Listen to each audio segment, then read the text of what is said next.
দক্ষিণ পশ্চিমাঞ্চলের ২১ জেলার অসংখ্য মানুষ পদ্মা সেতুর মাওয়া প্রান্ত হয়ে ছুটে চলছে তাদের নিজ নিজ গন্তব্যে। নারীর টানে বাড়ি ফেরা এসব যাত্রী ও যানবাহনের খবর জানাতে মুন্সিগঞ্জের মাওয়া প্রান্ত থেকে সরাসরি যুক্ত হচ্ছেন সহকর্মী তরিকুল ইসলাম।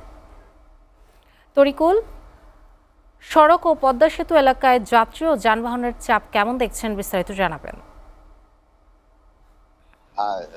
তামান্না যেমনটা বলছিলেন যে আমি এখন কিন্তু এই মুহূর্তে দাঁড়িয়ে আছি দক্ষিণ পশ্চিমাঞ্চলের অন্যতম প্রবেশদ্বার বলে পরিচিত পদ্মা সেতুর মাওয়া প্রান্তের একেবারে টোল প্লাজা এলাকায়। আর সকাল থেকে কিন্তু আমি মহাসড়কের বিভিন্ন স্থান কিন্তু ঘুরে দেখেছি, কিন্তু গত কয়েকদিনের তুলনায় কিন্তু যানবাহনের সংখ্যা একেবারেই কমে গেছে। আর এই টোল প্লাজা এলাকায় কিন্তু গত কয়েকদিন কিন্তু private car, microbus, motor cycle সহ কিন্তু বিভিন্ন ধরনের যানবাহন কিন্তু অনায়াসে খুব স্বস্তির সাথে পার হয়েছে এই পদ্মা সেতু দিয়ে। কিন্তু আজ সকাল থেকে কিন্তু ব্যক্তিগত যানবাহন অর্থাৎ ছোট যানবাহনের সংখ্যা কিন্তু একেবারেই কমে এসেছে। আমি টোল কর্তৃপক্ষের সাথে কথা বলেছি, তারা কিন্তু আমাকে জানিয়েছেন যে গত কয়েকদিনের তুলনায় কিন্তু আজকে কিন্তু পদ্মা সেতুর এলাকায় কিন্তু যানবাহনের চাপ একেবারেই কম, এবং সড়কে এবার ঈদ যাত্রা নিরাপদ নিশ্চিত নির্বিঘ্ন করার লক্ষ্যে কিন্তু জেলা প্রশাসন, উপজেলা প্রশাসন ও আইন শৃঙ্খলা বাহিনীর সদস্য, সেনাবাহিনী, পুলিশ, র্যাব ও সহ বিভিন্ন বাহিনীর সদস্যরা কিন্তু কাজ করছেন, এমনটাই কিন্তু আমাকে জানিয়েছেন লৌহদং উপজেলা নির্বাহী কর্মকর্তা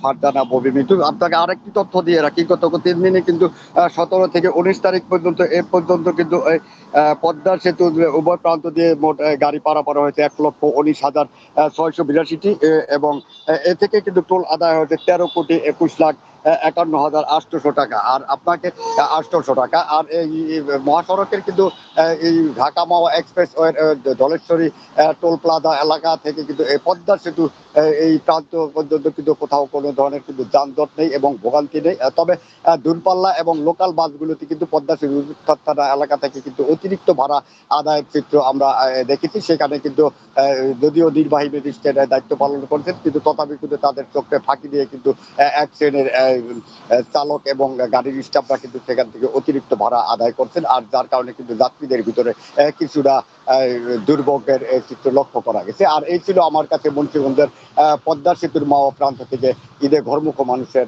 বাড়ি ফেরার সর্বশেষ।